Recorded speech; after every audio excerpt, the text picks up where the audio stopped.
Waduh. Baik, maaf ya. Lanjut tadi sampai di ini ya, macam-macam sensor ya. Ini sebetulnya umumnya ya, yang digunakan di IoT ya beberapa digunakan di robotika juga gitu ya. Bahkan untuk perkembangannya sekarang robotika, robot ya robotika akan apa ya beralih ke teknologi internet. Nah, maksudnya bagaimana? Maksudnya kita bisa menggerakkan ya menggunakan perangkat-perangkat yang kita gunakan ya, seperti handphone, smartphone segala macam. Kalau umumnya robot ya biasanya kan kita menggunakan macam tombol besar gitu ya untuk mengubah gaya, mengubah apa namanya gerakan segala macam. Nah, dari gaya apa bentuk fisik itu kita gunakan menggunakan ya smartphone gitu. Itu arah perkembangan robot ya. Oke, terus di sini ada ultrasonic sensor ya. Ini teman-teman sudah paham ya cara kerjanya. Dia akan mendeteksi apa namanya benda atau ya benda atau apapun yang ada di depannya ya berdasarkan pergerakan dari si benda itu. Nah ini ya, ini contohnya. Oke, nah ini jadi dia akan mendeteksi ya jarak ya semakin kecil ya. Kalau kamu lihat di video itu dari 75 inch sampai dengan 15 inch ya atau mungkin dari 200 cm sampai dengan 49 cm atau setengah meter ya. Eh, 50 cm, 60 cm ya. Oke, ini contoh dari sensor ultrasonik ya. Ini mendeteksi gerakan. Nah, kayaknya simpel ya. Simpel. Cuman memang yang digunakan bukan Arduino Uno ya. Mungkin Nano ataupun yang lainnya. Jadi Arduino lebih kecil gitu ya. Tapi secara penggunaan sama ya, secara codingan sama. Hanya perangkatnya lebih kecil. Oke. Ini, nah ini saya sebetulnya mau pesen ini ya, robot spider ya. Cuman ternyata tokonya ini ngomong itu bukan ini Pak, bukan apa Arduino, cuman eh, gabungan dari servo ya. Terus pasti gerakan nanti gerakannya bisa kayak ini. Ya boleh nanti kita coba ya beli kira ya. Oke. Terus ada lagi encoder apa nih? Incremental ya. Ada let oke. Oh, ini untuk mendeteksi apa namanya titik ya menggunakan lag sensor assembly ya. Jadi berapa titik yang sudah terbentuk dan segala macamnya. Oke, terus ada encoder optik ya. Ini bentuknya kayak anu ya, apa namanya piringan ya. Oke, ini ada sensor proximity ya, sensor apa nih? Kalau yang ya mirip dengan apa namanya ultrasonic ya. Eh, Kalau yang di radiusnya atau jangkauan si sensor ini maka akan memberikan respon ya terhadap sensor yang lainnya. Oke, ini kalau di apa namanya digambarkan dengan sinyal gitu ya akan berbentuk seperti itu. Ya, nah, ini ada sensor cahaya. Nah ini kemarin sudah belajar ya. Ini apa namanya, Mas? Siapa nih? Mas Dani. Yang warna oranye apa? Yang warna yang pojok apa tuh kiri atas? Masih ingat nggak?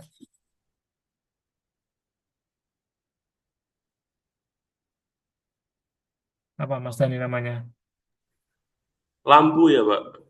LED. LDR ya. Iya.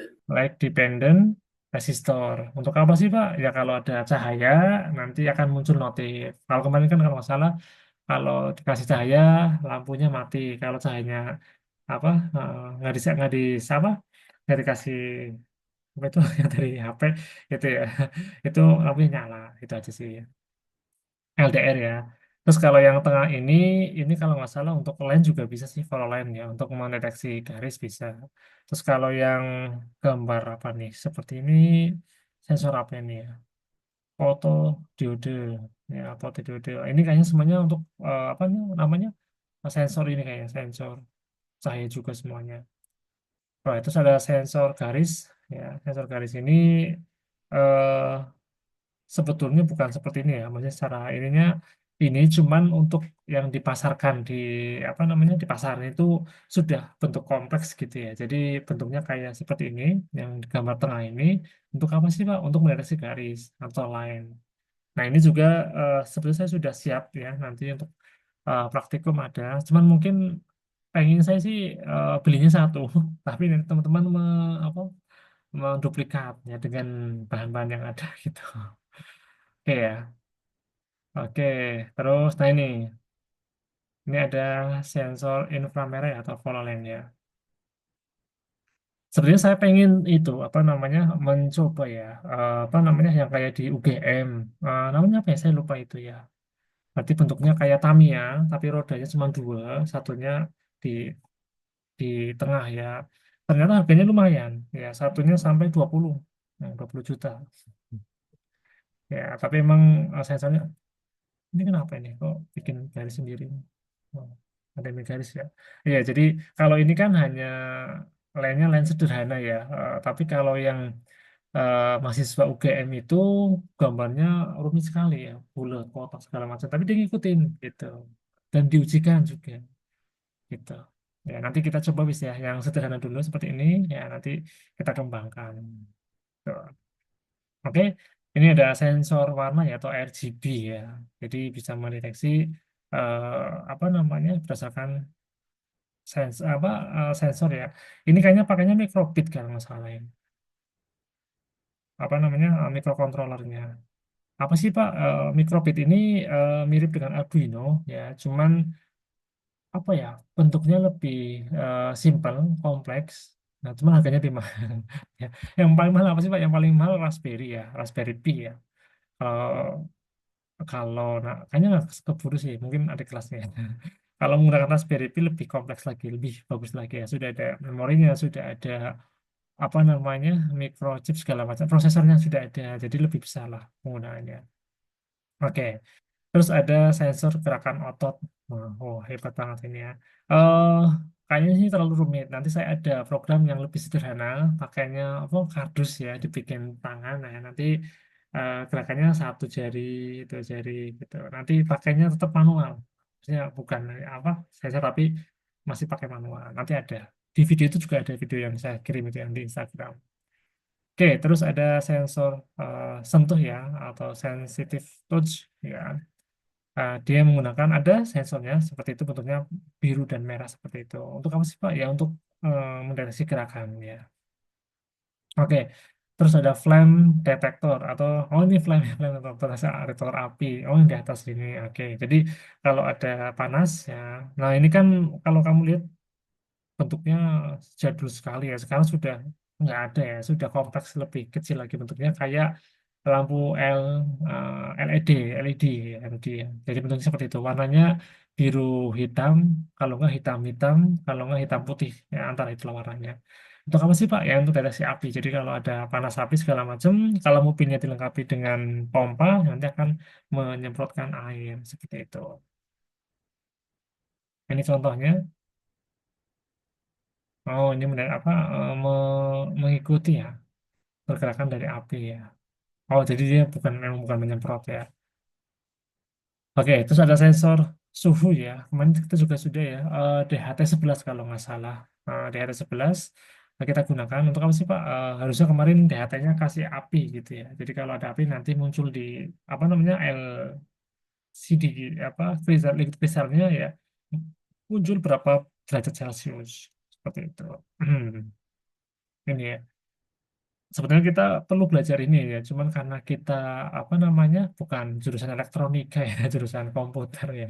Jadi saya nggak mempelajari ini ya. Lumayan rumit juga kalau sampai ke ini. Tapi kita lebih ke penggunaan IoT-nya ya, bukan ke elektroniknya gitu. Oke, terus ada sensor cahaya tadi LDR sudah ya. Jadi kalau ada cahaya nanti akan mana nih?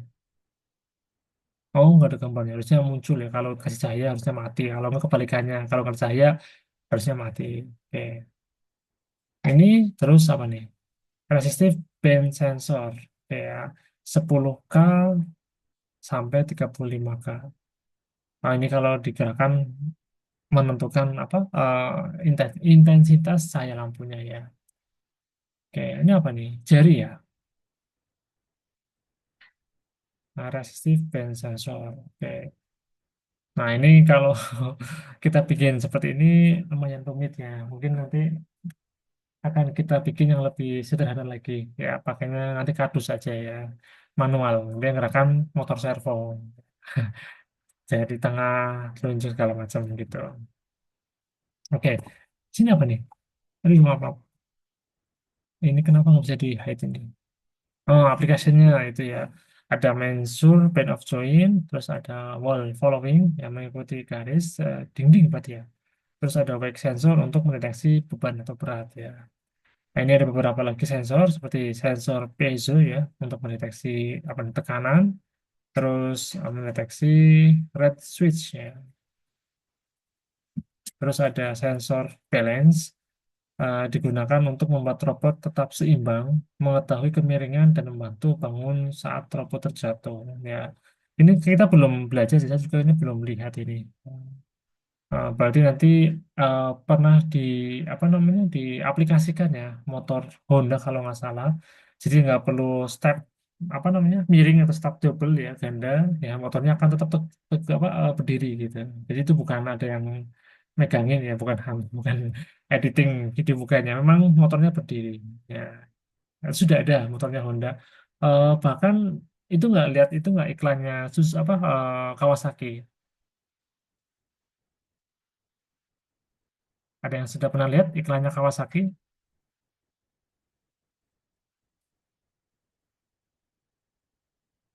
Halo? Nggak pernah, Pak. Belum. Jadi Kawasaki, walaupun dikenal dengan produksi otomotifnya, dia bikin apa robot ya, robot ya mirip dengan anjing ya, tapi bisa dikendarai gitu ya.